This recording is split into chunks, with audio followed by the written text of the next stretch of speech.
가질 수 있는 것이 너무나 복되고 행복한 일이 아닐 수 없습니다.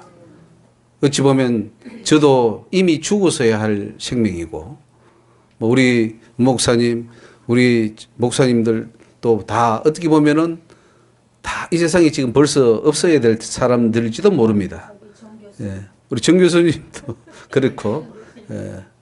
그리고 우리 조성일 목사님도 몇 년 전에 노인 요양병원에 갔다가 친척들이 다 있으라 그래가지고 있다가 도망쳐 나왔습니다. 그래서 지금 열심히 펄펄 이제 날아다니십니다. 이렇게 하나님이 생명을 연장시켜 주시는 거예요. 우리는 덤으로 사는 인생이죠. 연장시켜 주는 것은 잘 먹고 잘 살라고 주신 게 아니고 사명이 있어서 주신 것입니다. 해야 할 일이 있기 때문이죠. 오늘 이 비밀을, 이 하나님의 영적 비밀을 이 시간 세미나를 통해서 펼치지 않는다면 영혼이 사장되고 하나님은 또 다른 사람을 찾아서 그 일을 이루려면 얼마나 많은 시간과 또 노력과 그런 것들이 필요하겠습니까? 왜냐하면 하나님은 전능하신데 그 사람들 가운데 하나님의 일을 할 만한 인격과 지식과 능력과 순종과 헌신과 모든 걸 갖춘 자를 찾아야 돼요. 근데 너무 어려운 거예요. 그런 자가 너무 없기 때문에. 근데 하나님께서 오늘 한 사람 한 사람 우리를 불러주시고 이제 훈련시켜서 하나님의 일을 하도록 하시기 위해서 이 자리에 불러주신 줄 믿습니다. 오늘부터 우리가 또 살펴보기 원하는 것은 예수님께서 천국 비유를 해 주셨는데 그 천국 비유 속에 숨어 있는 영적 비밀들, 영적 원리들을 우리가 깨달음으로써 한 걸음 더 천국으로 가는 그런 하나님의 백성들로 거듭나야 될 줄 믿습니다. 다 예수님이 주신 말씀들이고 그 말씀 한마디 한마디 그 비유 속에 영적인 진리를 깨닫는다면 우리의 믿음이 변화될 줄 믿습니다. 그래서 우리 세미나의 목표는 예수님의 책을 좀 나눠주시면 되겠습니다. 예수님의 천국 비유 속에 들어있는 영적 비밀들을 발견하는 것입니다. 많은 우리 비유는 알지만은 그 비유가 우리에게 무엇을 설명하는지를 이해하는 것이 중요하겠습니다. 또 천국 비유 속에서 발견한 영적 비밀들을 통하여 우리가 천국 가는데 중요한 원리로 삼기 위한 것이 이 세미나의 목표입니다. 또한 그동안 잘못 알고 있었던 천국 진리에 대하여 예수님의 비유를 통해 바로 잡는 것입니다. 너무나 많은 설교자들이나 성경 해석가들이 잘못 해석해버렸고 자기의 교리에 따라 신학에 따라 해석한 것을 바로 잡는 시간입니다. 또 천국 비유를 통해서 천국에 들어갈 수 있는 길을 더 명확하고 구체적으로 확립하도록 하기 위해서 이 세미나를 하게 됩니다. 특히 천국 비유의 영적 원리를 통하여 기존의 잘못된 구원론, 우리 여러 가지 이 신학적인 이론이 있지만 가장 중요한 것은 구원론입니다. 그래서 이 구원론을 바로 정립해야 돼요. 구원론이 잘못되어 버리면은 열심히 해도 잘못된 구원론으로 결국 지옥이 떨어지게 되어 있어요. 그래서 오늘 이 비유를 통해서 우리가 구원론을 제대로 확립해야 될 줄 믿습니다. 자, 그러면 이제 1번으로 씨 뿌리는 비유를 보겠습니다. 마태복음 13장 1절로 23절에 예수님이 말씀해 주신 이 씨 뿌리는 비유가 굉장히 중요한 비유고 또 우리가 반드시 이 뜻을 바로 깨닫고 내 삶에 적용해야 될 줄 믿습니다. 우리 1절부터 같이 읽습니다. 그날에 예수께서 집에서 나가사 바닷가에 앉으심에 큰 무리가 그에게로 모여들거늘 예수께서 배에 올라가 앉으시고 온 무리는 해변에 섰더니 예수께서 비유로 여러 가지를 저희에게 말씀하여 가라사대 씨를 뿌리는 자가 뿌리러 나가서 뿌릴새 들으는 길가에 떨어짐에 새들이 와서 먹어버렸고 들으는 흙이 얕은 돌밭에 떨어짐에 흙이 깊지 아니하므로 곧 싹이 나오나 해가 돋은 후에 타져서 뿌리가 없으므로 말랐고 들으는 가시떨기 위에 떨어짐에 가시가 자라서 기운을 막았고 들으는 좋은 땅에 떨어짐에 혹 100배 혹 60배 혹 30배의 결실을 하였느니라. 귀 있는 자는 들으라 하시니라. 제자들이 예수께 나와 가로되 어찌하여 저희에게 비유로 말씀하시나이까. 대답하여 가라사대 천국의 비밀을 아는 것이 너희에게는 허락되었으나 저희에게는 아니 되었나니 무릇 있는 자는 받아 넉넉하게 되되 무릇 없는 자는 그 있는 것도 빼앗기리라. 그러므로 내가 저희에게 비유로 말하기는 저희가 보아도 보지 못하며 들어도 듣지 못하며 깨닫지 못함이니라. 이사야의 예언이 저희에게 이루었으니 일렀으되 너희가 듣기는 들어도 깨닫지 못할 것이요 보기는 보아도 알지 못하리라. 이 백성들의 마음이 완악하여져서 그 귀는 듣기에 둔하고 눈은 감겼으니 이는 눈으로 보고 귀로 듣고 마음으로 깨달아 돌이켜 내게 고침을 받을까 두려워함이라 하였느니라. 그러나 너희 눈은 봄으로 너희 귀는 들음으로 복이 있도다. 내가 진실로 너희에게 이르노니 많은 선지자와 의인이 너희 보는 것을 보고자 하여도 보지 못하였고 너희 듣는 것들을 듣고자 하여도 듣지 못하였느니라.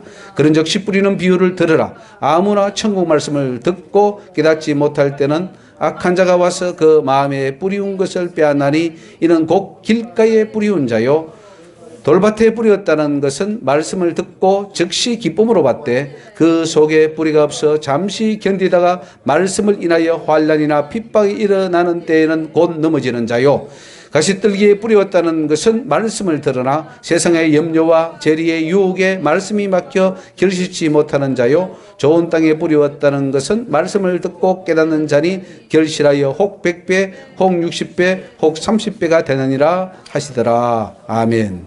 우리는 꼭 100배의 결실을 맺어서 천국에 들어가는 하나님의 백성이 되기를 주의 이름으로 축원합니다. 첫째로 천국은 누구나 들어갈 수 있는 기회가 주어진다는 것을 알 수가 있습니다. 예수님 당시 유대교 사람들은 선민의식이 강했습니다. 우리는 아브라함의 혈통을 받은 자다. 그래서 우리만이 선택을 받았고 우리는 선민이고 우리는 천국에 들어가지만 저 이방인들은 아예 선택을 받지 못했고 하나님의 백성이 아니기 때문에 저들은 근본적으로 태어날 때부터 이방인이고 구원받을 수 없다 이런 생각을 했습니다. 이방인이나 유대인과 또 이방인의 피가 섞인 사마리아 사람들도 굉장히 무시를 했는데 그들을 심지어는 개 취급을 할 정도로 굉장히 무시했고 그들에게는 구원의 기회가 주어지지 않는다고 생각했습니다.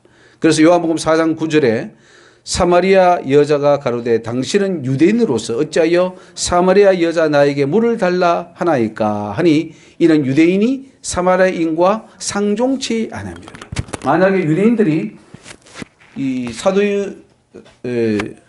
사마리아 사람들하고 같이 밥을 먹게 되면 부중 타서 그 죄를 씻어야 됩니다. 같이 앉아서 밥 먹는 것 자체, 접촉하는 자체만으로도 더러워진다고 생각했어요. 그 정도로 자기들은 깨끗하고 이방인들은 아주 죄인이다. 이방 죄인 이렇게 말합니다. 이방 죄인. 그래서 나중에 베드로도 이방인들과 밥 먹다가 그 바리새인들 오는 말 듣고 또 도망갔잖아요. 그런 것이 바로 다 유대주의, 유대 선민 사상에서 나온 것입니다. 어쩌면 우리 한국 교회도 이런 게 있을지 몰라요. 그래서 이 선민 사상이 굉장히 문제입니다. 그런데 예수님의 씨 뿌리는 비유를 보면은 그러한 선민 사상이 잘못되었다 하는 것이죠. 천국은 누구는 들어가고 누구는 들어가지 못하도록 아예 태어날 때부터 결정된 것이 아니라는 사실이죠. 천국은 누구나 들어갈 수 있는 기회가 주어져 있다. 할렐루야. 기생 라합도 여리고성 사람이었고 가나안 백성이었어요. 그럼에도 불구하고 예수님의 족보에 올라갔지 않습니까? 그러니까 얼마든지 기회가 주어지는 거예요. 기회를 만드는 것이지 아예 태어날 때부터 운명적으로 결정된 것이 아니라는 것이죠. 그래서 뿌리새 들으는 길가에 떨어짐에 새들이 와서 먹어버렸고 들으는 흙에 얕은 돌밭에 떨어짐에 깊지 아니하므로 삭이 나오다가 해가 타진 후에 뿌리가 없으므로 말라버렸고 들으는 가시떨기에 떨어짐에 기운이 막아서 끝났고 좋은 땅에 떨어짐에 100배, 60배, 30배의 결실을 했다. 여기 보면은 씨는 밭의 상황에 상관없이 뿌려집니다. 마치 하늘에서 비가 모든 땅에 골고루 뿌려지듯이 말씀의 씨도 골고루 뿌리고 있어요. 누구든지 듣고 오라 그랬잖아요. 누구든지 오라. 와서 값없이 포도주와 젖을 사라. 생수의 강물을 마셔라. 누구든지 오라. 내가 다 구원시켜 줄게. 이게 하나님의 초청이에요. 예수님은 복음을 만민에게 전파하기를 원하십니다. 그래서 만민에게 전파하라 그랬잖아요. 유대인만 아니라 이방인들까지도 구원받아 천국 들어오기를 원하십니다. 그거는 신약시대만 그런 게 아니고 구약시대도 다 마찬가지였어요. 하나님 구약시대에도 다 구원시켜 주셨습니다. 호세아가 그래, 내가 내 백성 아닌 자를 내 백성이라 사랑치 아니한 자를 사랑한 자라 부르리라. 그래서 대표적인 예를 보십시오. 구약에서 구원받은 많은 사람 가운데 아람 사람 나만이 이방인임에도 불구하고 누가복음에 보면은 그 문둥병이 엄청 많았는데 저 이방 민족 나만만이 고침받았다 이렇게 말씀을 하셔요. 나만은 구원받은 거예요. 이방 사람이에요. 유대인 중에 있는 그 문둥이들은 하나도 구원 못 받았는데 이방인 저 사람이 구원받았다는 걸 말씀하고 있어요. 하나님의 법에도 모세의 율법에도 엄청나게 많이 이방인에 대해서 그 법이 다 정해져 있습니다. 그리고 이방인들이 얼마든지 또 보면은 모세가 결혼한 여자는 누굽니까? 미디안 여자잖아요. 이방인이죠. 또 요셉이 내려가서 그 보디베라 그 딸들하고 결혼했는데 그것도 이방인이 애굽 사람들이에요. 다 이방인의 피가 다 섞여 있는 거예요. 그러니까 운명적으로 아브라함의 자손만 구원받고 서민이다. 이렇게 하는 것은 굉장히 잘못된 것입니다. 마가복음 16장 15절에 또 가라사대 너희는 온 천하에 다니며 거기 보면 만민에게 복음을 전파하라 그랬습니다. 만민은 상관없이 누구든지 다 구원받을 수 있다. 그러므로 이중 예정론과 같은 교리는 성경의 진리에서 벗어난 것입니다. 이 이중 예정 교리라는 것은 태어나기 전부터 누구는 구원받고 누구는 구원 못 받도록 하나님이 미리 정해놨다는 교리입니다. 이 교리는 장로교 교리고 근본 교리입니다. 그러니까 구원받는 것이 예수 믿는 거 상관없습니다. 택했냐 안 택했냐. 하나님이 택했냐 안 택했냐가 중요한 것이지 그 사람이 뭘 했느냐가 전 상관없는 거예요. 그게 우리 장로교에서 믿는 교리고 침례교에서도 믿고 또 이제는 보니까 감리교도 거의 예정론이 많이 물들어 있어요. 그들도 예정론 믿어요. 믿긴 믿는데 예정을 믿는데 뭐 예정 뭐 이렇게 하고 말을 합니다만은 그거 알 필요 없습니다. 그런데 그런 거 가지고 다 예정론으로 가고 있습니다. 하나님께서 어떻게 창세전에 미리 구원받을 자와 구원받지 못할 자를 결정해 놓으셨단 말입니까? 이것은 성경 진리에 어긋난 것입니다. 하나님에 대한 심각한 도전이 아닐 수 없습니다. 하나님이 가장 싫어하는 것 중에 하나가 뭐냐면은 하나님 말씀을 난도질하는 거예요. 즉 가감하는 겁니다. 인간의 생각을 하나님 말씀에 덧붙인다든가 혹은 하나님 말씀을 우리 마음대로 잘라버린다든가 하는 것은 생명책에서 그 이름을 제거하거나 혹은 재앙을 다하는 무서운 일들이 일어난다는 사실이죠. 우리는 그러지 맙시다. 하나님 말씀대로 가야만 천국에 이를 수 있지. 그 교리, 잘못된 교리를 따라가다 보면 죽습니다. 칼빈 교리, 뭐 웨슬리 교리, 루트 교리 이런 거 따라가면 안 돼요. 오직 우리는 예수 그리스도만 따라가야 될 줄 믿습니다. 하나님은 모든 자들에게 공평하게 기회를 주십니다. 할렐루야. 나 태어날 때부터 나는 흙수저야. 그렇게 해서 세상을 한탄하고 막 또 이 세상에 대해서 반항하는 그런 경우가 있는데 흙수저를 할지라도 노력해서 얼마든지 성공합니다. 기회가 주어진 곳이 이 세상이에요. 하나님은 공평하게 기회를 주십니다. 그리고 이런 말씀을 하시잖아요. 나는 태어날 때 고아인데 나는 과부인데 그래도 하나님 이런 말씀입니다. 그래서 내가 고아의 아버지고 과부의 남편이 아니냐 이거죠. 그럼 공평하지 않아요? 행복한 가정에서 다 갖출 거 다 갖춘 상황에서 살아가는 것도 오케이.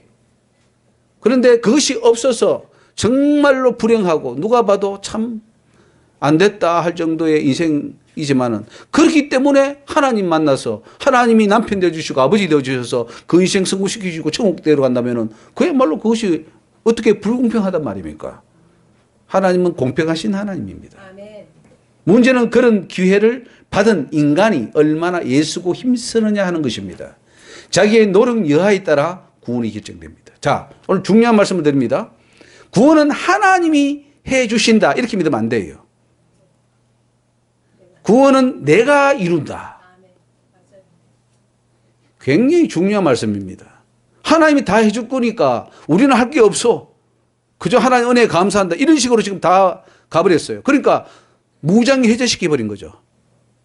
그래 구원받을 적 없는 거예요. 구원은 내가 해야 된다 하면은 우리는 죽기 살기로 하나님께 기도하고 변화되고 죄를 끊고 하나님 원하는 그 수준으로 계속해서 나갈 거 아니겠습니까? 아멘. 근데 성경은 그렇게 요구하고 있잖아요. 하나님 다 해주니까 너희는 손 놔 이제 괜찮아 라고 합니까? 아니면 너희들 죽기 살기로 오너라. 그리고 끝까지 인내해라. 인내하는 자만 구원받는다. 그리고 깨어 있어라. 깨어 있지 못하면 너희들은 다 낙오된다. 그리고 떨어지지 않게 조심해라.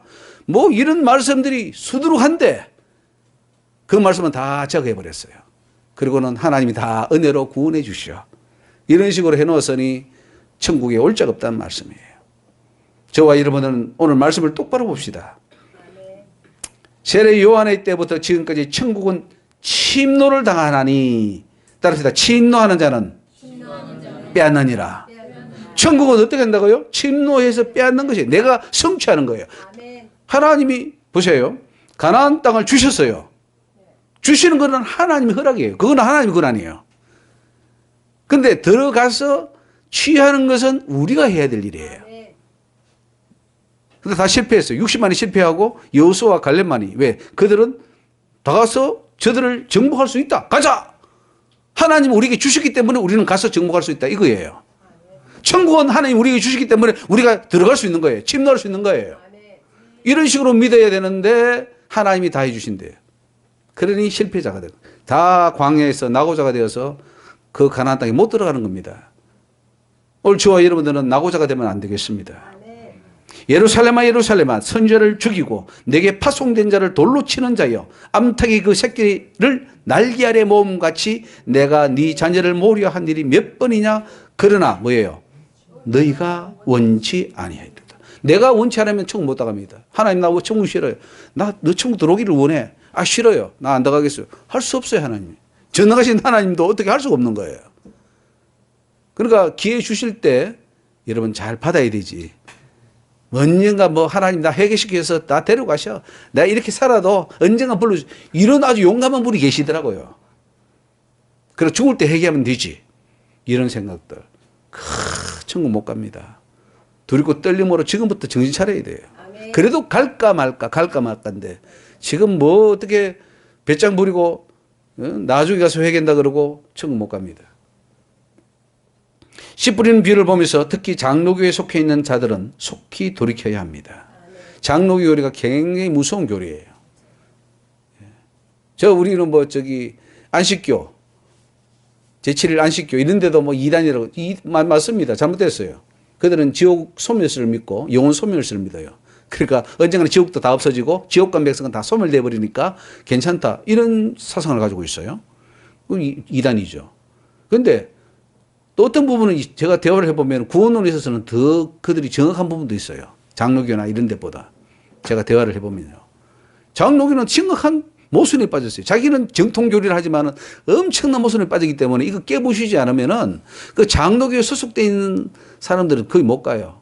그 장로교 소속된 사람 중에도 천국 가는 사람은 혹 있어요, 혹. 그 사람들은 교리를 믿어서 간 게 아니라 기도하다가 이 성령 받아서 가는 것이지 그 교리 때문에 가는 게 아니란 말이죠.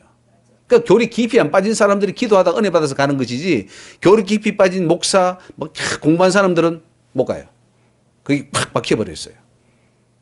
그래서 이걸 부셔져야 된다. 돌이켜야 된다. 하나님의 구원을 결정론이나 운명론이나 절대 예정론으로 해석하면 구원에서 떨어집니다. 구원은 누구에나 열려 있습니다. 그리고 이루어 가야 됩니다. 그리고 구원받기 전까지 죽는 순간까지는 그거는 나도 모르고 하나님도 모릅니다. 하나님도 모르고 나도 몰라요. 왜냐하면 하나님께서는 그 결정권을 우리의 행위에 따라 결정하기 때문에 이 사람이 우리의 이 자유의지와 선택권을 가지고 어떻게 할지 모르거든요. 그러나 하나님은 원하십니다. 끝까지 잘해서 오너라. 끝까지 오너라. 내가 기다리고 있을게. 스데반이 하나님도 아마 그 예수님이 스데반 마지막 설교할 때 노심초사했을 거예요. 저 스데반이 끝까지 돌 맞으면서도 복음을 외치고 천국에 와야 될 텐데 아마 그런 심정이 있을 것 같아요. 그러니까 그 하늘이 열렸을 때 예수님이 어떤 모습이었습니까? 서 계셨다 이거죠. 예. 아마 우리가 들어갈 때도 아마 예수님이 서 계시지 않을까 싶은데요. 왜냐면은 간당간당한 거예요. 지금 우리가 천국 갈 것 같기도 하고 못 갈 것 같기도 하고 요 선이 서 있는 거예요. 근데 넉넉히 들어간다는 말씀이 있어요. 그러니까 우리는 천국에 넉넉히 들어가야 되지 간당간당하게 겨우 턱걸에서 들어가면은 참 위험합니다. 근데 그 결정을 하나님이 해놓은 게 아니에요. 그건 있죠. 생명책 이름을 기려놓고 너 들어오너라. 내 자녀 삼았어. 내 천국 백성 내가 삼았어. 꼭 들어와야 돼. 내가 너를 위해서 집을 짓고 있으니까 꼭 들어와. 이 집 포기하지 말고 잃어버리지 않도록 해. 네 멸류관을 잃어버리지 않도록 해. 인내하고 그래서 목숨까지도 사탄은 그 천국 못 가려고요. 목숨까지 요구해요. 그때도 너 사탄에게 쉬지 말고 이겨. 하나님은 사탄에게 시험하게 놔줍니다. 한번 해봐라. 내종 요업을 시험해봐라. 넘어지나 안 넘어지나. 근데 하나님은 그래요. 사탄에게 시험해가지고 이겨서 우리가 서기를 원하시지 아예 사탄에게부터 뭐 시험 안 받으면 제일 좋겠지만은 시험을 허락하시잖아요. 그럼 그걸 이기고 오라는 거죠. 그러니까 여러분 구원은 내 손에 달렸다. 물론 그 결정을 통해서 최종 결정은 하나님이 하시죠. 당연히 하나님이 하시지. 우리가 어떻게 구원하겠습니까? 우리가 뭔데. 근데 그 하나님을 움직이는 것은 나다 이거예요. 그러니까 여러분 우리 열심히 해서 다 천국 갈 수 있기를 주 이름으로 축원합니다. 또한 말씀을 깨닫지 못하면 사단에게 빼앗긴다는 사실을 알아야 됩니다. 하나님은 우리에게 구원 주시기를 원하십니다. 입으로 예수를 시인만 하면 하나님의 자녀가 되게 해주신다고 하셨습니다. 로마서 10장 9절에 네가 만일 내 입으로 예수를 주로 시인하며 또 하나님께서 그를 죽은 자 가운데서 살리신 것을 네 마음에 믿으면 구원을 얻으리라. 그냥 요거 하나만 가지고 이제 전체 구원이 이루어진 지로 생각하는데 이건 스타트예요. 처음 고백하는 거예요. 하나님은 나의 하나님, 예수님은 나의 구세주입니다. 라고 하는 그것이 구원의 출발점입니다. 출발이 곧 결승점은 아닙니다. 그래서 꼭 이게 필요하죠. 근데 이것만 옳다고 하고 그 행위를 다 배제시키는 것은 굉장히 위험하겠죠. 우리는 그것을 배제시켜야 됩니다. 사단은 우리의 구원을 빼앗으려고 합니다. 한 영혼이라도 더 지옥에 떨어지게 하려고 하는 것이 사탄이고. 그래서 근신하라 깨어라 너희 대적 마귀가 같이 읽습니다. 우는 사자같이 두루 다니며 삼킬 자를 찾는다. 지금도 삼킬 자를 찾아다닐 것이고 우리도 삼키려고 올 것입니다. 한번 보니까 큰 물사자 있잖아요. 물사자. 이빨이 이만큼 한 30cm 튀어나온 물사자. 그 물사자가 목을 물려고 오는 것을 봤는데 어쨌든 이 사단은 참 가지가지 짐승 모습 하여튼 요물로 오는데요. 그 큰 사자가 이 목을 물어보는 거예요. 꼼짝 못하는 거예요. 그러니까 이 사탄을 대적해야 돼요. 사탄은 무조건 대적하고 쫓아내야 돼요. 왜 사탄을 받아들입니까? 사탄은 쫓아내야 될 대상이지. 내 속에 들어오게 해서는 절대 안 됩니다. 하나님의 복음을 받는 즉시 사탄은 알고 찾아옵니다. 그리고 그 속에 들어간 말씀을 빼앗아 가려고 합니다. 그래야 구원 못 받으니까. 말씀을 못 받게 합니다. 못 받게 하는 가장 좋은 방법이 듣고도 깨닫지 못하게 길을 막아버리는 거예요. 오늘 저와 여러분은 영의 귀가 열리기를 주 이름으로 축원합니다. 들려야 돼요. 들려야 돼요. 사도 바울이 가서 복음을 전하는데 그 우물가에 그 팔레트에 루디아라는 여자가 복음 전하는 게 들렸어요. 그리고는 자기 집에 유하게 했어요. 들리는 거예요. 이 천국 복음이 할 때 들리잖아요. 들리면은 사는 거예요. 듣는 자는 살아나리라. 하나님이 부르는 음성입니다. 뿌릴새 들어는 길가에 떨어짐에 새들이 와서 먹어버렸다. 주님이 이렇게 비유를 하십니다. 아주 쉽게 했죠. 뭐 다 볼 수 있는 거잖아요. 씨 뿌리 났는데 새가 와서 꼭꼭꼭 다 쪼아 먹어버리죠. 이게 바로 우리가 말씀 들을 때의 영적인 현상을 설명해 주는 겁니다. 하나님 말씀을 사단에게 빼앗기지 않는 방법은 말씀을 깨닫는 것이에요. 깨닫아야 안 뺏기지. 깨닫지 못하면 다 뺏겨버려요. 그러니까 오늘 여러분들 말씀을 들을 때 깨닫기를 주 이름으로 축원합니다. 깨닫게 되면 그것은 영원히 자신의 것이 됩니다. 우리는 흔히 이제 어릴 때는 이런 걸 많이 하죠. 많이 외운다고 하죠. 말씀을 많이 외웁니다. 달달달 외우기도 하고 암송 대회도 하고 참 좋은 거예요. 근데 외운다고 해서 안다고 해서 배운다고 해서 그것이 깨닫는 것은 아닙니다. 또 잘못 깨달아 버리면 잘못 알게 되면은 안 배우니보다 더 못할 수도 있습니다. 바로 깨달아야 되는 거죠. 그래서 영적 진리를 깊이 바로 깨달을 때 그것이 바로 나의 힘이 되고 능력이 되고 구원이 되는 줄로 믿습니다. 아무나 천국 말씀을 듣고 깨닫지 못할 때는 악한 자가 혹 다른 성경에는 사단이 와서 그 마음에 뿌려온 것을 빼앗나니 이는 곧 길가에 뿌리온 자라 그랬습니다. 그래서 우리 한국교회 보면은 밖에 나가서 전도하면은 많은 분들이 교회 다녔다가 이제 안 다닌다가 이런 말을 많이 들을 겁니다. 그분들이 왜 그럴까요? 교회 나가서 말씀을 들었는데 들어보니 듣고는 다 잊어버린 거죠. 뺏긴 거죠. 교회마다 예수 그리스도가 내 구주고 막 이런 것을 다 들었는데 결국은 다 뺏겨버렸습니다. 깨닫지 못함으로써 길가에 뿌리온 자가 되어버렸습니다.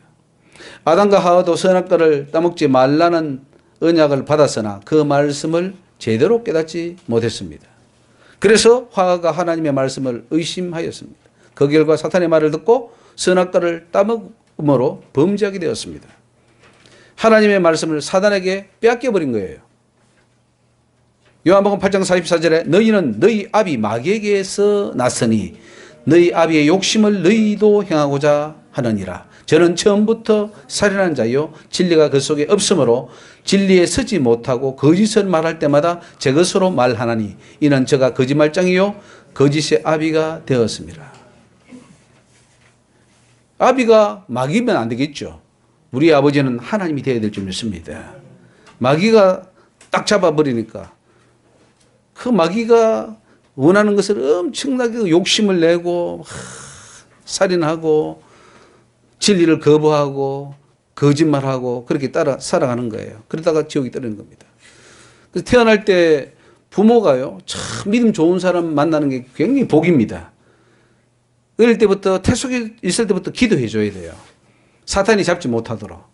근데 뭐 우리 불신 가정에서 태어날 경우가 많고 그들은 또 우상을 다 섬기고 제사 지내고 하다 보면은 그 많은 귀신들 어릴 때부터 뱃속에 있을 때부터 태어날 때부터 응애하면 그때 사탄이 잡아버리는 거예요.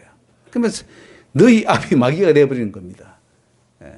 빨리 이제는 우리 자신이 벗어나야 되겠고 우리 자녀들은 기도해서 절대로 마귀에게 넘어가지 않도록 해주는 것이 부모가 해야 할 의무입니다. 이런 부모가 된다는 것은 보통 일이 아닙니다. 이게 우리는 그냥 결혼해서 애 나오면은 부모가 되어버려요.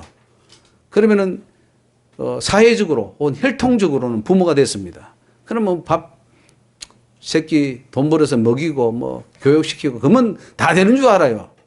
그래서 부모들이 흔히 하는 말이 나 너희들 공부시킨다고 얘 많이 먹었다. 뭐 돈 번다고 내가 내 한평생 희생했다. 그런 말을 많이 하는데 그거 아니에요. 그건 당연한 거고 진짜 부모는 영적으로 그 아이를 바로 세워주는 거예요. 천국 갈 수 있도록 해주는 게 부모예요.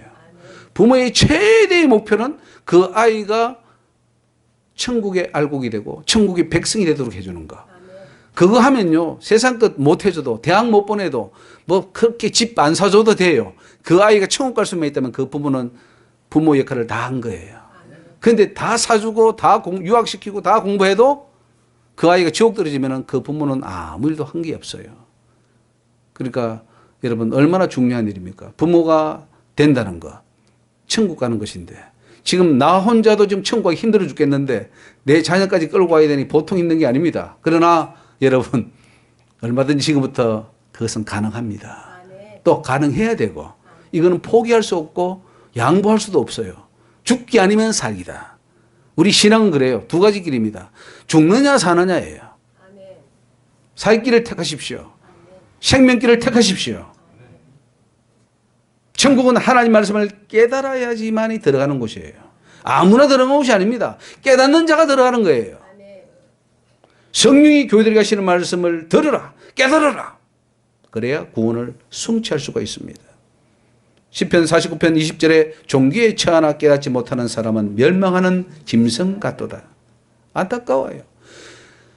진리를 듣고도 조금 깨달았어요. 좀 깨닫다가 탁 넘어지고 좀 따라오다가 못 따라오고 너무너무 안타까워요. 영원한 기회가 상실되는 안타까움이 처하는 거예요. 다시는 이 복음 못 들을 텐데 다시는 이 기회가 안 주어질 텐데 어쩌려고 과감하게 돌이켜버리는 거예요. 안타까운 일입니다. 그동안에 우리가 진짜 복음 못 들어서 뭐 여기도 가보고 저기도 가보고 교회도 쇼핑해보고 뭐 했겠죠. 그런데 참 진리를 듣고서도 돌이키면 이기는 약이 없어요. 예수님 때를 보십시오.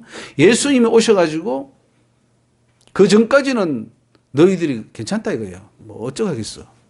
진리가 없었는데. 근데 예수님 진리이신 그분, 하나님 그분, 심판자이신 그분이 와오셔가지고 말씀을 주셨는데도 불구하고 그 예수님의 말을 듣지도 않고 거부하고 대적하고 가버린다면 구원의 기회는 다시 없어요. 그래서 발에 먼지를 떨어버리라 그랬어요.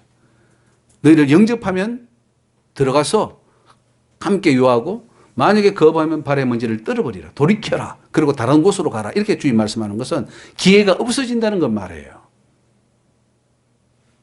지금 만약에 여러분이 이 복음을 듣고 여기서 돌이키면 여러분 기회 없어요. 왜냐하면 이 복음은 하나님이 마지막 때 정말로 하나님 진리를 깨우쳐 주신 것인데 여기서 돌이키면 이제는 약이 없습니다. 그러니까 이 세면을 참석하면서 굉장히 여러분들이 복이 될 수도 있지만 마지막 기회도 될 수 있다는 사실을 알아야 돼요. 마지막 기회가 될 수 있어요. 왜? 깨닫지 못했으니까. 종기에 처하나 깨닫지 못했기 때문에 멸망하는 짐승으로 가버리는 거예요. 짐승은 깨닫지 못하잖아요. 개가 뭐 아무리 주인을 졸졸 따라다니도 그 개가 깨닫습니까? 깨닫는 것은 사람만이 깨달아요. 하나님의 형상을 닮은 사람만이 깨닫는데 저와 여러분은 사람 아닙니까? 사람이니까 깨달아야 되겠죠. 그런데 깨닫지 못하면 짐승이에요. 하나님의 짐승이라 그래요. 진리를 못 깨달으면 짐승과 같다 이거예요. 개돼지와 같다 이거죠. 그래서 개돼지 많이 비유하잖아요. 개가 토했던 것으로 돌아가는 것처럼 돼지가 씻었다가 다시 눕는 것처럼 너희들도 그렇다. 그건 개돼지예요. 하나님은 개돼지를 천국 데려갈 수 없습니다. 깨닫는 고귀한 하나님의 형상을 닮은 자만을 천국에 데려가셔요. 아멘. 우준한 자는 알지 못하며 무지한 자도 이를 깨닫지 못하나이다. 그러니까 여러분 우준하거나 무지하거나 이것도 죄입니다. 무지하지 마십시오. 말씀을 열심히 깨달아 아는 자가 되어야 될 줄은 믿습니다. 디모데후서 3장 7절에 항상 배우나 마침내 진리의 지식에 이를 수 없느니라. 이게 비참한 겁니다. 교회 와서 그렇게 배우고 뭐 해도 마침내 진리의 지식, 즉 그거는 천국 들어가는 지식에 이르지 못했다는 거죠. 두 가지가 있습니다. 첫째는 아예 들어보지도 못한 사람이 대부분이에요. 그래서 지옥에 가는 것이고 두 번째는 듣고도 깨닫지 못하는 거예요. 그러므로 길가와 같은 마음밭이 되지 않도록 우리는 늘 기도해야 될 줄 믿습니다. 강팍한 심령을 부드러운 옥토로 만들어 달라고 해야 합니다. 묵은 땅을 갈아엎어서 복음을 들을 수 있는 마음밭이 되게 해달라고요. 예레미야 4장 3절에 나 여호와가 유다와 예루살렘 사람에게 이같이 이르노라. 너희 묵은 땅을 갈고 가시덤불 속에 파종하지 말라. 오늘 저와 여러분의 심령은 어떻습니까? 가시덤불 같습니까? 옥토입니까? 요즘 우리 교회도 씨앗을 심는다고 한참 일을 했는데 교회 뒤에는 아주 흙이 부드럽고 좋아요. 그래서 푹 파고 그름 주고 씨를 쫙 뿌려놨습니다. 근데 앞에는 그 뭐 공사한다고 자갈이 많아요. 파면 다 자갈이야. 그래서 좀 파고 그 속에 흙도 좀 넣고 그름 넣고 해서 이제 씨를 심어 놨는데 예, 호박이나 수박이 지금 이제 잘 자랄 좀 있고 나중에 열릴 때 오십시오. 예, 하나씩 따드리겠습니다. 예, 근데 묵은 땅 안 자라요. 자갈 받치고 이거 막 가시덤불인데 이게 자라겠습니까? 부드러운 옥토에서 자라는 거예요. 너희가 자기를 위하여 의를 심고 긍휼을 거두라. 지금이 곧 여호와를 찾을 때니 너희 묵은 땅을 기경하라. 마침내 여호와께서 임하사 의를 빛처럼 너희에게 내리시리라. 우리 묵은 땅을 가릅시다. 길가와 같이 땅땅이 굳어가지고 말씀이 튕겨버리고 강팍하고 그냥 귀는 들어서 큰데 마음은 더 굳어지는 그런 길가와 같은 마음밭이 되면 안 되겠습니다. 그래서 하나님이 길가와 같은 마음이 되지 말라는 거예요. 그 다음에 환난과 핍박을 이겨야 천국에 들어간다 하는 말씀이에요. 하나님의 말씀을 받고 예수를 믿게 되면 평안함이 오고 잔잔한 호수 같은 삶이 오고 물론 그럴 수 있습니다. 그렇게 풍파 맡은 것이 이제는 너무너무 하나님 그런 은혜도 주셔요. 그런데 또 한편으로는 욕과 같은 환난 풍파가 온다는 것을 알아야 됩니다. 사단이 가만두지 않아요. 이 환난과 핍박을 반드시 이겨내지 못하게 해서 중도에 탈락하거나 배반하는 경우가 많이 나오는데 그러면 구원을 잃어버리는 거예요. 사탄은 어쨌든 우리에게 말씀 받고 구원 얻을 것 같으면 막 흔들어댑니다. 바로 두 번째죠. 마태복음 13장 5절에 더러는 흙이 얕은 돌밭에 떨어짐에 흙이 깊지 아니하므로 곧 삭이 나오나 해가 돋은 후에 타져서 뿌리가 없으므로 말라버렸다. 씨를 뿌려서 삭이 나왔습니다. 흙이 너무 그런데 얇아요. 돌밭이에요. 그래서 뿌리가 조금 나오다가 잎이 피다가 햇빛이 쬐어버리니까 말라버렸어요. 이건 뭡니까? 예수를 믿고 구원의 진리를 기쁨을 받아들였습니다. 제가 많은 사람 봤어요. 우리 교회 와서 한번 이제 진리를 깨달았습니다. 난 절대로 이 교회 안 떠납니다. 라고 한결같이 고백을 했어요. 미국에서 목회할 때 한결같이 나는 절대로 안 떠납니다. 근데 한결같이 다 떠나더라고. 그게 뭐냐? 요 밭에 흙에 얕은 돌밭에 떨어진 거예요. 깨달았어요. 조금은 깨달았어요. 진짜네. 이게 진짜야. 깨달음이 왔어요. 기뻐요. 너무너무 좋아요. 그래서 병도 낫고 진리를 깨달으니까 막 목사님 앉으라고 막 회전의도 가져오고 책상도 사나르고 막 뭐도 막 사나르고 막 하다가 어느 날 휙 돌아가가지고 가버리는 거예요. 이야, 식어도 이렇게 빨리 식나. 막 그런 생각이 들 때도 있었는데. 왜냐하면 뿌리가 없으니까. 돌밭에 뿌리었다는 것은 말씀을 듣고 즉시 기쁨으로 받되 그 속에 뿌리가 없어 잠시 견디다가 말씀을 인하여 뭐가 옵니까? 환난이나 핍박이 일어납니다. 그때 넘어지는 자가 바로 돌밭에 뿌렸다는 거죠. 예수님이 이런 유의 성도들이 교회 안에 많다는 거죠. 칼빈주의에서 한번 구원받은 성도는 어떤 경우에도 타락하지 않고 구원에 이른다고 하는 성도의 견인교리를 주장하는데 참으로 그렇게 되기를 바라야 하고 그렇게 되었으면 좋겠습니다. 하지만 이런 교리는 씨 뿌리는 비유를 보면 맞지 않다는 것을 알 수 있습니다. 아무리 구원의 진리를 기쁨으로 받았어도 중도의 환난의 핍박에 넘어지면 구원이 상실된다. 아무리 하나님이 생명책에 기록해놨어도 자기가 넘어지면 그 이름이 지워지는 거예요. 내가 생명책에 있어 그 이름을 지우리라. 근데 안 지워진대요. 한번 기록한 건 안 지워진대. 이런 거짓말장이 어디 있어요? 하나님을 거짓말로 만드는 거예요. 성도의 견인이란 일단 사람들이 진정으로 하나님 앞에 거듭났다면 성령이 내주로 말미암아 하늘이나 땅에 있는 어떤 것도 하나님의 사랑에서 떨어지지 못하게 될 것이라 하는 그 교리입니다. 그 교리는 맞지가 않아요. 하나님은 우리를 끝까지 붙들어 주시지만 내가 놓아버리면 하나님도 놓아버릴 수밖에 없어요. 구원은 끝까지 견디고 인내하는 자에게 주어집니다. 엄청난 환난과 시험에 넘어지면 안 돼요. 앞으로 어떤 시험이 올지 모릅니다. 그래서 우리는 이 7년 환난 온다고 하는데 그 7년 환란도 7년 전에 우리는 휴가가 된다. 아니면 3년 반에 휴가가 된다. 아니면 환란을 통과해서 된다. 맨날 이런 거에 싸워요. 신학교 가서 머리 아프게 그냥 그 시험 쳐야 되고 공부하고 그걸 또 강의하고 막 세미나하고 난리입니다. 다 틀렸어요. 환란은 각자가 받는 그 환경 속에서 벌써 이미 임하고 있는 것이고 아멘. 그 환란을 반드시 통과해야 돼요. 환란을 통과하지 않고 어떻게 천국에 간단 말입니까? 마태복음 24장 9절에 그때 사람들이 너희를 환란에 넘겨주겠으며 예수님이 하신 말씀이에요. 너희를 죽이리니 죽이기까지 한답니다. 얼마나 많이 죽었습니까? 로마 시대에 기독교 핍박이 한 200년간 지속이 되었는데 그때 황제들이 한 명인가 2명이 그때마다 일어나서 엄청나게 죽였습니다. 핍박을. 너희가 내 이름을 위하여 모든 민족이 미움을 받으리라. 예수님 이름 때문에 잘 되는 게 아니고 오히려 막 핍박받고 편하게 살 거를 못 살고 도망 다녀야 되고 그 카타콤 땅굴 속에 살아야 되고 도망 다녀야 되는 그런 현상이 난다는 거죠. 그때 많은 사람이 시험에 빠져 서로 잡아주고 서로 미워하겠으며 거짓 선지자가 많이 일어나 많은 사람을 미혹하게 하겠으며 불법이 성함으로 많은 사람의 사랑이 식어지리라.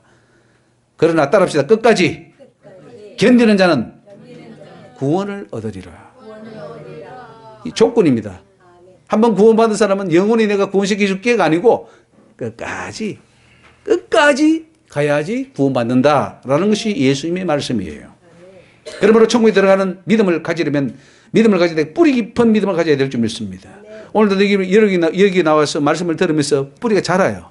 자꾸 거름 주고 물 주면은 뿌리가 점점 내려가서 요런 묘목대는 바람만 불어도 탁탁 넘어지고 사람이 밟으면은 부러지는데 큰 나무 되면은 뭐 태풍이 와도 안 넘어지고 뿌리가요.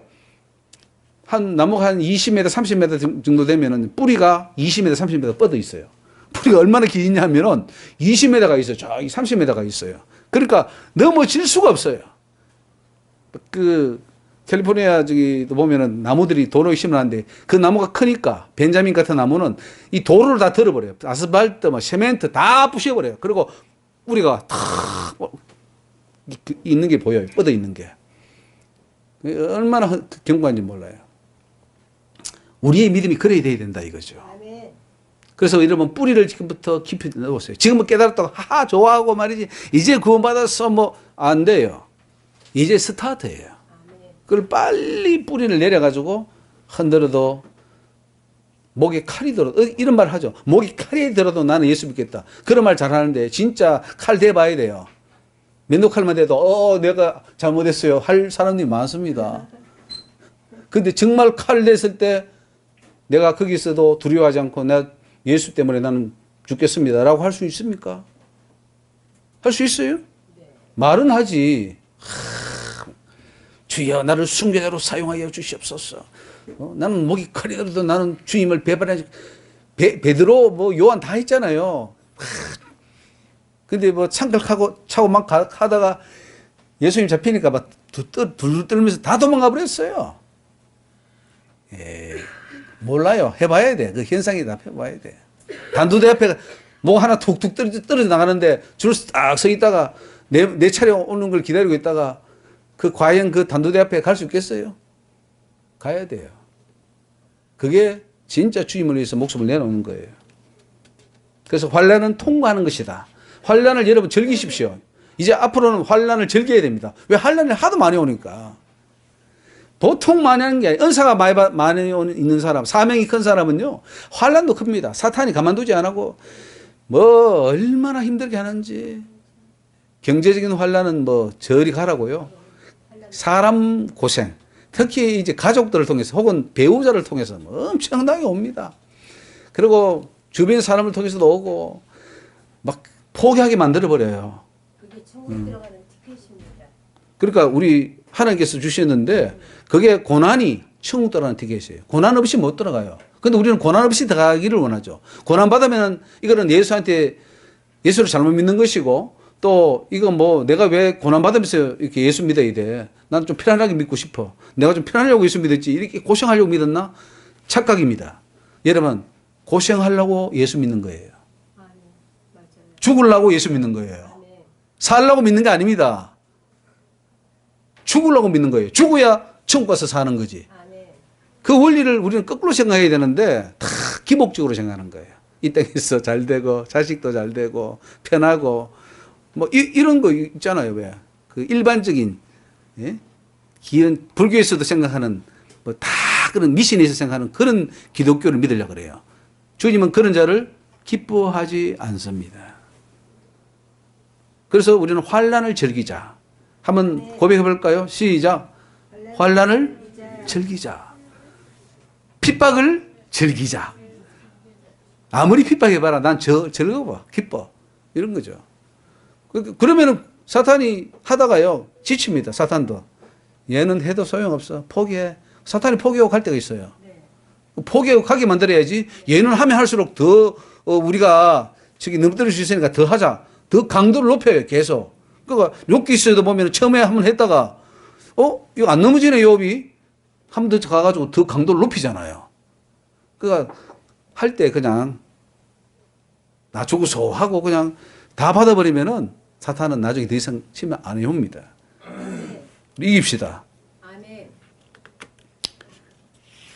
자, 그 다음에 세상 유혹과 돈을 넘어서야 천국에 들어갈 수 있다 하는 사실입니다.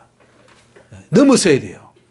천국은 피할 것은 피해야 되지만 넘어설 것은 넘어서야지 가는 곳입니다. 아멘. 천국 들어가는데 많은 난관들이 기다리고 있습니다. 수많은 유혹이 기다리고 있고요. 세상의 풍습과 풍조와 유행들이 성도들을 천국 들어가지 못하도록 겹겹이 막고 있습니다. 더러는 가시 떨기 위해 떨어짐에 가시가 자라서 기운을 막았다. 이렇게 말씀합니다. 천국 들어가는 방해 요소 가운데 가장 강력한 것 가운데 하나가 세속적인 것이다. 세속에 물드는 거예요. 의식주 문제가 크게 가로막고 있습니다. 돈과 재물, 명예가 가로막고 있고 세상 즐거움과 재미가 마음을 빼앗고 있습니다. 이런 것이 다 가시떨기예요. 우리 지금 한국 사회가 살기가 참 좋은 것 같아요. 우리 한국이 세계 한 10위권 정도 되니까 생활 수준이 이게 거의 미국하고 뭐 유사해요. 미국보다 더 좋은 부분도 있어요. 너무너무 좋은 세상이에요. 돈만 있으면. 그리고 즐기기도 좋고. 근데 예수 믿고 천국 가는 데 있어서는 오히려 더 심각한 문제입니다. 차라리 저 일제시대에 일본 순사들이 신사참배 요구하는 것은 단 하나였잖아요. 그것만 피하면 되는데 지금은 그게 아니에요. 아주 즐거움이 너무너무 많아가지고 이거 뭐 어떻게 다 물리칠 수도 없고 이 좋은 것을 어떻게 다 물리칠 거예요. 너무너무 좋은데. 이게 고민인 거예요. 좋은 게 아닙니다, 지금. 천국 들어갈 수 있는 요건이 더 어려워졌습니다. 가시떨기에 뿌리였다는 것은 말씀을 들으나 세상의 염려와 재리의 유혹에 말씀이 막혀 결실치 못하는 자라 그랬습니다. 천국 들어가는데 세상의 염려가 방해가 됩니다. 재물의 유혹이 강하게 다가옵니다. 이러한 장애물 때문에 많은 자들이 영생을 중도에 잃어버립니다. 눈이 가려져 버리죠. 목사님들이 은혜 받아서 죽기 살기로 복음 전파하다가 뭐 해보니까 괜찮거든요. 명예도 오고 돈도 들어오고 이거 뭐 괜찮네 하다가 세속적으로 가버리는 거예요. 우리 조성일 목사님 잘할 겁니다. 우리 목사님들 친구분들이 하도 많아가지고 그분들이 다 지금 잘못된 길로 간다는 것을 아마 옆에서 많이 보셨을 거예요. 영생을 잃어버리는 겁니다. 그래서 예수님은 천국 들어가는 성도들에게 엄중히 경고합니다. 한 사람이 두 주인을 섬기지 못할 것이니 혹 이를 미워하며 저를 사랑하거나 혹 이를 중히 여기며 저를 경히 여기므라. 너희가 하나님과 재물을 겸하여 섬기지 못하느니라. 근데 지금 재물이 다 신인 거거든요. 만몬 신을 우리가 다 섬기고 있어요. 그 황금신 있잖아요. 황금신. 금송아지 우상. 꼭 그 신은 또 금으로 만들더라고요. 다 금으로 만들어가지고 그걸 섬기게 만들어요. 돈신. 베트남에 가면 돈신 있잖아요. 배 뿡룩하게 나온. 그리고 이 손에다가 엽전 같은 거 막 넣어놓고 그 저기 돈신 섬기는 겁니다. 예수를 믿는 크리스찬이라고 하면서도 세상 것을 사랑하고 거기에 빠져 이중적인 생활을 하는 것이 오늘 크리스찬의 모습입니다. 교회도 다니고 세상도 즐기고 이것이 보편적이 되어버렸습니다. 그리고 그게 이상한 것이 아닙니다. 다 그걸 정상으로 봐요. 근데 천국은 못 갑니다. 이 세상이나 세상에 있는 것들을 사랑치 말라. 누구든지 세상을 사랑하면 아버지의 사랑이 그 속에 있지 아니하니. 이런 세상에 있는 모든 것이, 여기 보면 모든 것입니다. 세상에 있는 모든 것이 육신의 정욕과 안목의 정욕과 이생의 자랑이니 다 아버지께로 쫓아온 것이 아니요 세상으로 쫓아온 것이라. 마귀로부터 왔다는 거예요. 그래서 이 마귀는 공중구실을 잡고 세상의 이런 문화, 세상의 이런 여러 가지 쾌락, 이런 것들 다 자기 것으로 만들어 놨고 그 빠지도록 너무나 많은 종류를 다 만들어 놓고 있어요. 거기에 철크덕 걸리는데 안 걸리는 크리스찬이 되어야 되는데 그렇게 되기가 너무나 함정이 많아요. 근데 어떻게 할 것이냐? 중요한 것은 내 마음에 할례를 행해야 돼요. 그런 거 안 좋아. 나는 그것이 즐겁지 않아. 나의 즐거움은 예수야. 나의 즐거움은 말씀이야. 나의 즐거움은 저 세미나에 가서 말씀 배우는 거야. 이렇게 바뀌어야지 되는 거예요. 즉 우리가 죄를 끊는 데 있어서 여러 가지 방법이 있지만은 이제 안 하는 거죠. 하지 마라. 이렇게 하고 나는 안 할래. 이제는 안 해야지. 라고 하는 그런 결단이 죄를 끊는 하나의 방법이긴 합니다. 근데 그거는 오래 못 가요. 또 어느 정도 환경이 바뀌면은 또 하게 돼요. 그래서 우리가 3일, 3개월, 3년이잖아요. 그 회개하고 3일 지나봐야 알고, 회개하고 한 3개월 지나봐야 알고, 3년 지나봐야 합니다. 그 사람이 또 갔나 안 갔나. 3년 지나고 다시 보면은 나도 모르게 또 그 짓을 하고 있어요. 그 옛날에 하던 그 버릇. 그거 또 하고 있단 말이에요. 그 하나님 3년을 보십니다. 여러분도 3년 한번 보세요. 여러분 자신을 내가 과연 회개하고 돌이켜서 정말 그 일을 하고 있는지 안 하고 있는지. 죄에서 돌이켰는지 안 돌이켰는지. 그런데 뭐 안 하는 것도 하나의 방법이지만 그게 좋은 방법은 아니에요.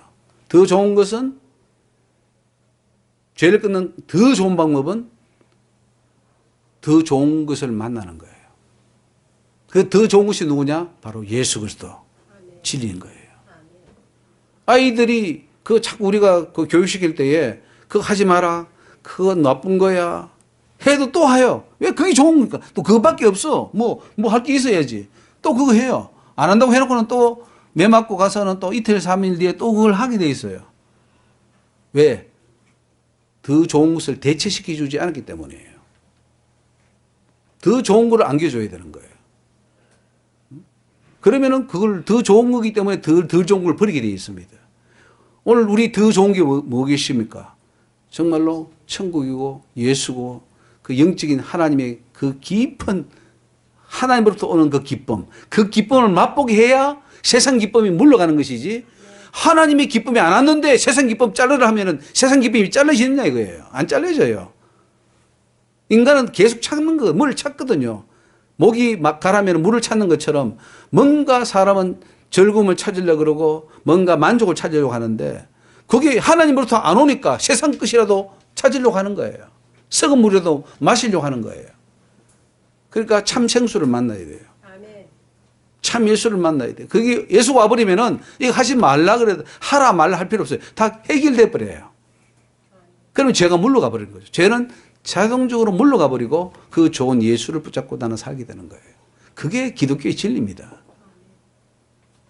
그 우물가에 남편 5이 있었던 그 여인은 지금 6번째잖아요. 근데도 그 목이 가라다는 그 표현은 네가 인생의 그 만족을 채우려고 하지만 안 된다 이거죠. 그 영생하는 물, 목마르는 그 물 주소서 하잖아요. 그게 바로 나다 이거야. 나 예수가 영생수다. 나를 만나면 네 인생이 바뀐다. 남편 없어도 돼. 남편 없어도 충분히 살 수 있다. 왜? 예수 그리스도의 그 주시는 기쁨이 세상에 주는 그것을 다 커버할 수 있기 때문에. 그래서 혼자 살 수 있어요. 얼마든지 오히려 더 자유롭죠. 그것이 바로 우리가 믿음으로 가고 죄를 끊을 수 있는 방법이고 천국으로 갈 수 있는 방법입니다. 여러분 정말 뭐 순교하라고 해서 순교하겠습니까? 나는 순교가 너무 좋아. 주님 앞에 나는 빨리 내 희생해서라도 내가 피를 흘려서 복음이 전파된다면 희생해서 주님의 영광을 드러난다면 나는 그게 너무 좋아 라고 하는 사람은 순교하게 돼 있어요. 순교를 하라고 해서 하는 게 아니라 내가 스스로 하는 거예요. 그런 자들이 천국에 갈 수 있는 거죠. 왜? 그 사람은 진리를 아는 사람이기 때문에. 들으라 너희 중에 말하기를 오늘이나 내일이나 우리가 아무 도시에 가서 거기서 1년을 요하며 장사하여 일을 보리라 하는 자들아 내일 일을 너희가 알지 못하는도다. 너희 생명이 무엇이뇨? 너희는 잠깐 보이다가 없어지는 안개니라. 너희가 도리어 말하기를 주의 뜻이면 우리가 살기도 하고 이것저것을 하리라 할 것이오늘 이제 너희가 허탄한 자랑을 자랑하니 이러한 자랑은 다 악한 것이라. 이것이 바로 가시떨기에 떨어진 씨를 말하고 있습니다. 그래서 우리는 이 가시떨기에서 완전히 벗어나야 될 줄 믿습니다. 마지막으로 좋은 씨를 좋은 열매를 맺어야 천국 따라갈 수 있습니다. 오늘 구원의 기준을 이제는 바꿔야 됩니다. 믿음이 아니에요. 믿음으로 구원받는 게 아니에요. 믿음으로 구원은 시초가 된다. 스타트가 된다. 이렇게 말해야 정답입니다.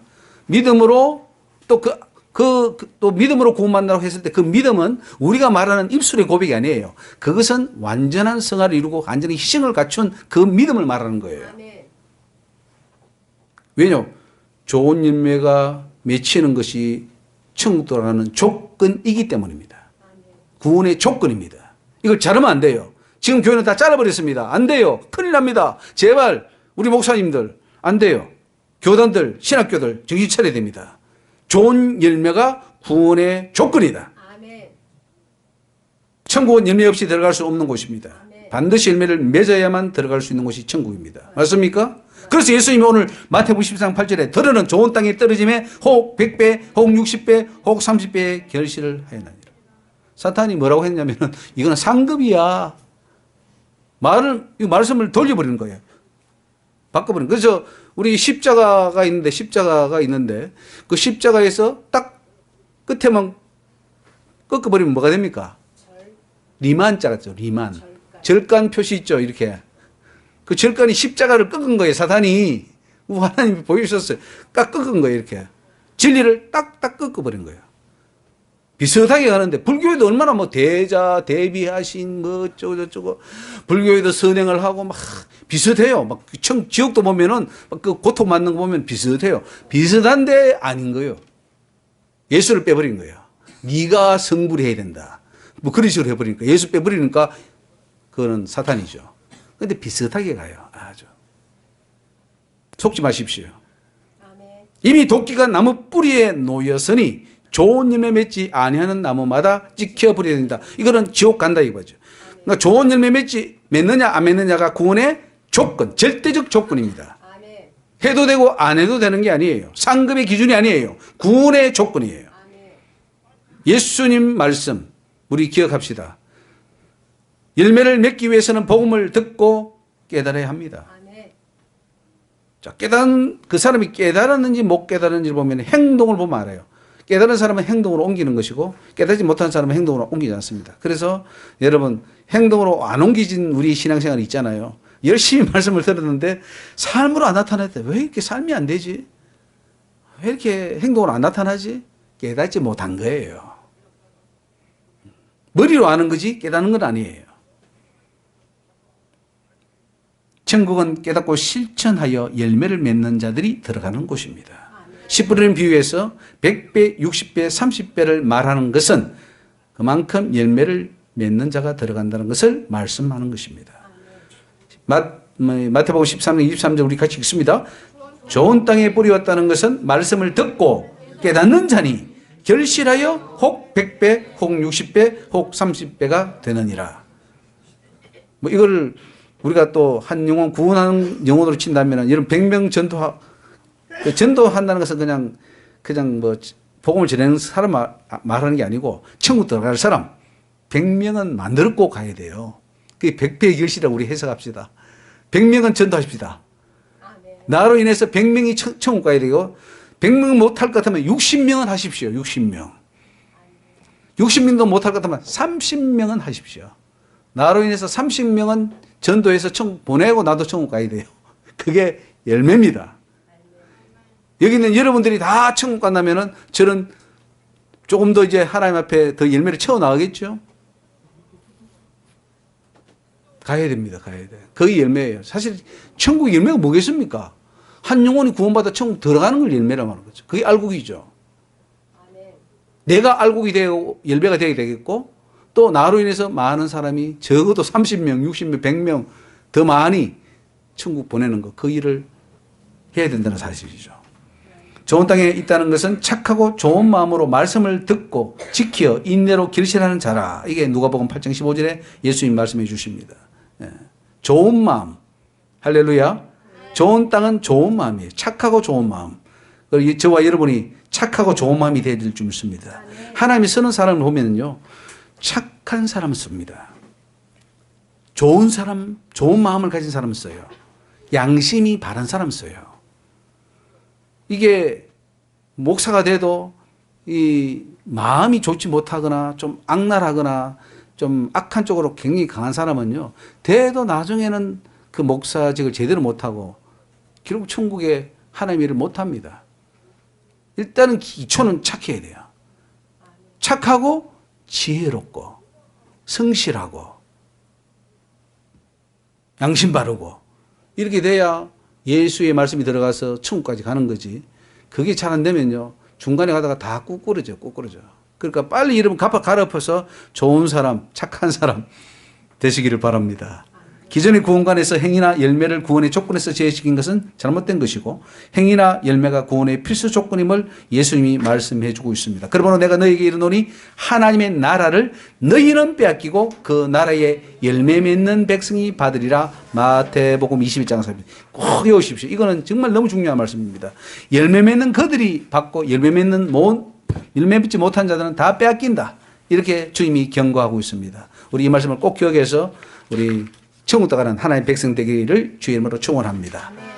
기도하고 한 5분씩 하겠습니다. 하나님, 오늘 씨 뿌리는 비유를 통하여 우리가 다시금 우리 자신을 돌아보게 하시니 감사합니다. 그동안 우리는 길가와 같은 마음으로 살았습니다. 또 아버지 하나님, 우리는 돌짝밭 같은 마음으로 말씀을 받기는 받았으나 곧 넘어지고 시험에 넘어지고 환난에 넘어질 때가 너무나 많았음을 회개합니다. 또 세상의 재리와 시험과 환난과 핍박 때문에 아버지 하나님 끝까지 가지 못했던 것도 회개합니다. 오늘 우리는 좋은 마음, 좋은 그릇 되게 하여 주시고 아버지 말씀을 받을 때에 100배의 결실 있게 하시고 60배, 30배의 결실 있게 하여 주시옵소서. 천국은 열매 맺는 자가 들어간다 했사오니 지금 돌아보니 열매가 없습니다. 하나님 이제부터라도 제대로 열매 맺어서 하나님께 영광을 돌려드리고 우리 각자 모두가 많은 사람 전도하고 하나님께 영광 돌리며 살다가 천국 가는 하나님의 친 백성들이 되게 하옵소서. 예수 이름으로 감사하며 기도 올리옵나이다. 아멘.